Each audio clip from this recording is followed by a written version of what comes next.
Hello everyone, welcome back to my channel. Drama के episode 3 में she अपने college आ जाती है, जहाँ पे उसके प्रोफेसर ने उसे बुलाया होता है। उसके प्रोफेसर उसे डांटने लगते हैं क्योंकि उन्हें हमारी शी का थीसिस बिल्कुल भी अच्छा नहीं लगता।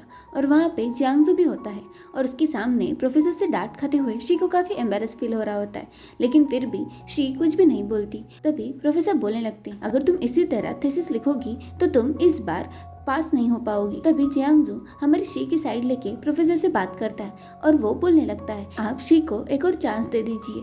तभी ये बात सुनने के बाद शी को काफी गुस्सा आता है और वो जियांगजू को बोलती है कि तुम मेरी मैटर से दूर ही रहो।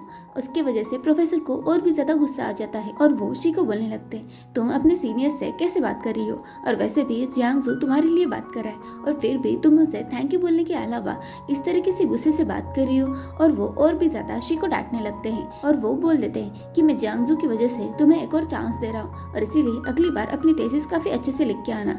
और फिर शी वहाँ से चली जाती है तो उसके पीछे पीछे जियांगजू भी आ जाता है और वो दोनों एक साथ ही लिफ्ट में चले जाते हैं। तभी जियांगजू शी के साथ बात करने की कोशिश कर रहा होता है और उससे कल के लिए माफी मांगनी होती है, लेकिन शी जियांगजू को इग्नोर मारती है और वहाँ से चली जाती है। और फिर शी अपने कॉलेज आ जाती है। तभी वहाँ पे उसकी दोस्त जे उसे मिलती है और फिर वो जे से मिलती है।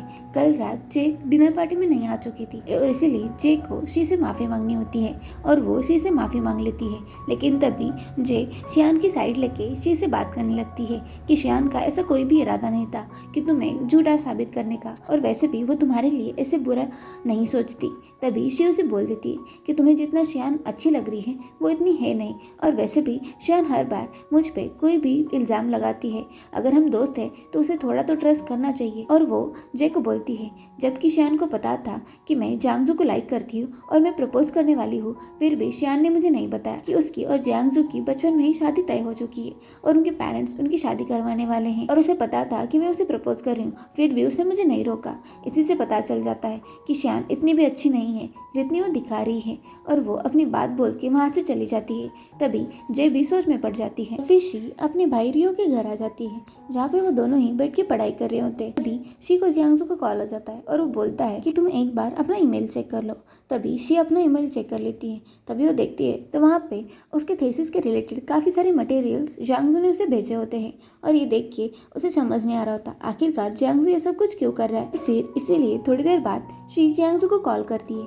तभी उसका कॉल उसका दोस्त पिक कर लेता है और वो उसे बोल देता है, असल में कल रात तुम्हारे थीसिस के मटेरियल के लिए वो पूरी रात जाग रहा था और इसीलिए वो अभी सो रहा है। और ये बात सुनने के बाद शी अपना फोन कट करने वाली होती है, लेकिन तभी वहाँ पे जियांगजू आ जाता है और वो उससे फोन पे बात करता है और उसे बोलता है कि अगर तुम्हें कोई भी प्रॉब्लम हो तो मुझे कॉल कर लेना, मैं तुम्हारी हेल्प जरूर करूंगा। तभी शी को समझ नहीं आ रहा होता कि आखिरकार वो जियांगजू से किस तरीके से बात करे।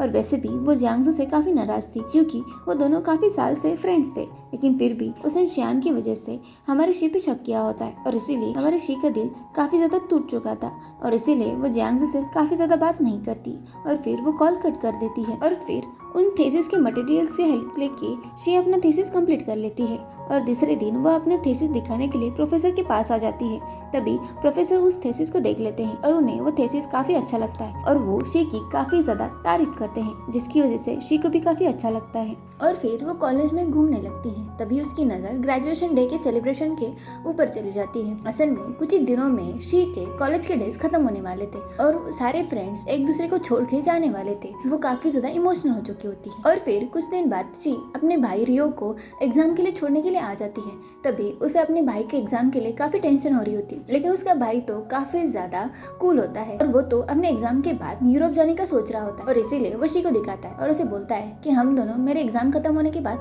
यूरोप घूमने चले जाएंगे। वैसे भी मैं वहीं पे कॉलेज करना चाहता हूँ, इसीलिए मुझे वहाँ पे जाके कॉलेज देखने हैं। और यही सारी बातें वो कर रहा होता है। और फिर एग्जाम खत्म होने के बाद शी अपने भाई रियो को लेके लंच के लिए जाने वाली होती है। तभी रियो शी को बोलता है कि मुझे आपको किसी से मिलवाना है और फिर वो अपने फ्रेंड जी से शी को मिलवाता है, लेकिन असल में जी जियांगजू का छोटा भाई होता है और यही बात रियो शी को बता देता है। तभी शी को काफी नर्वस फील हो रहा होता है क्योंकि वो नहीं चाहती थी कि वो फिर से जियांगजू से मिले और उसे लग रहा होता है कहीं वो अपने भाई के लिए यहाँ पे ना आ जाए। लेकिन जब उसे पता चल जाता है कि जियांगजू आज नहीं आने वाला तो वो खुश हो जाती है और फिर वो तीनों ही लंच करने के लिए चले जाते हैं और वो तीनों अच्छे से लंच कर लेते हैं। और शी जी का भी उतनी ही अच्छे से ख्याल रखती है जितना वो अपने भाई रियो के लिए रखती थी। और फिर दूसरे दिन फिर से शी अपने भाई रियो को एग्जाम के लिए छोड़ने के लिए आ जाती है। लेकिन तभी उसकी मुलाकात जियांगजू से होती है और जियांगजू को देख के वो इग्नोर करने लगती है। तभी रियो अपनी बहन को इशारा करता है और उसे बोलता है कि आप जियांगजू के साथ अच्छे से टाइम स्पेंड कर लीजिए, और ये बोल के वो वहाँ से चला जाता है।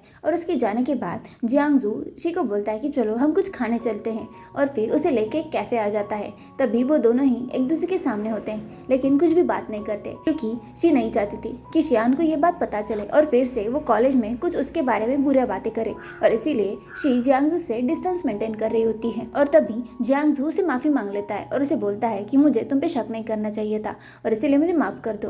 तभी शी को समझ नहीं आ रहा होता कि आखिरकार वो उसे क्या जवाब दे। शी उसे बोल देती है कि मुझे कुछ काम है, और इसीलिए वो थोड़ी देर बाहर चली जाती है, क्योंकि शी जियांगजू को फेस नहीं कर पा रही थी और इसीलिए वो थोड़ी देर बाहर चली जाती है। और फिर थोड़ी देर बाद वो जियांगजू के साथ लंच करने के लिए आ जाती है। तभी वो सोच रही होती है असल में कुछ साल पहले शी ने जियांगजू को कुछ पैसों की मदद की थी, क्योंकि उसकी मॉम की तबीयत खराब थी। और फिर यही बातें वो सोचने लगती है कि कहीं उसने भी मुझे थेसिस में मदद की इसीलिए तो नहीं क्योंकि मैंने कुछ साल पहले उसकी मदद की थी, कहीं वो यही सारी बातें सोच के मुझे हेल्प तो नहीं कर रहा। और यही सारी बातें हमारे शी के मन में चल रही होती है। फिर थोड़ी देर बाद वो दोनों ही अपने भाई को लेने के लिए आ जाते हैं। तभी रियो शी से मिलता है और वो बोलता है कि मेरी एग्जाम तो काफी अच्छे से गई। और तभी जी अपने भाई जियांगजू को बोलने वाला होता है कि हमें जल्दी से जाना है क्योंकि शियान के घर पे आज पार्टी है।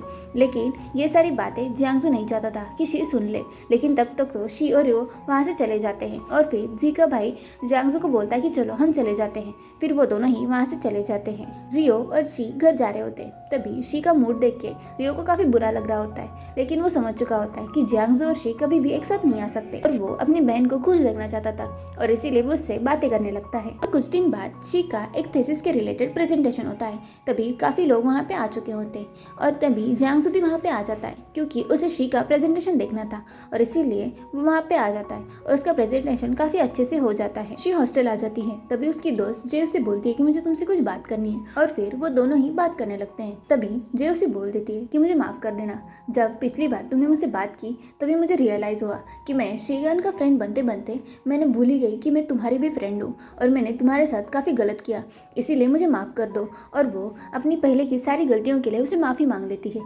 तभी हमारी शी भी उसे माफ़ कर देती है और वो दोनों ही अपने कॉलेज टाइम के बारे में बात करने लगते हैं, और वहीं पे वो दोनों अच्छे से टाइम स्पेंड कर लेते हैं। और कुछ ही दिनों में उनका ये कॉलेज का सफ़र खत्म होने वाला था, और इसीलिए वो सभी लोग मिलके एक पार्टी कर लेते हैं, जहाँ पे वो सभी लोग अपनी लाइफ के बारे में और कॉलेज के बारे में बातें करने लगते हैं और एक दूसरे के साथ काफ़ी अच्छा टाइम स्पेंड कर लेते हैं। और फिर दूसरे दिन उनका ग्रेजुएशन डे होता है, जहाँ पे वो सभी लोग अपना ग्रेजुएशन डे काफ़ी अच्छे से मनाते हैं, और तभी वो अपने सारी मेमोरीज याद कर लेते हैं और वो कुछ फ़ोटोज़ खींच लेते हैं ताकि उन्हें अपनी फ्रेंडशिप के बारे में याद रहे। और फिर उनका ये कॉलेज का सफ़र यहीं ख़त्म हो जाता है और वो सभी लोग एक दूसरे से मिलते हैं और वो अपने अपने घर चले जाते हैं। तभी वो लोग काफ़ी इमोशनल हो चुके होते हैं, और यहीं पे हमारा ये पार्ट खत्म हो जाता है। अगर आपको वीडियोस अच्छी लगे तो लाइक एंड सब्सक्राइब जरूर करना। Thank you.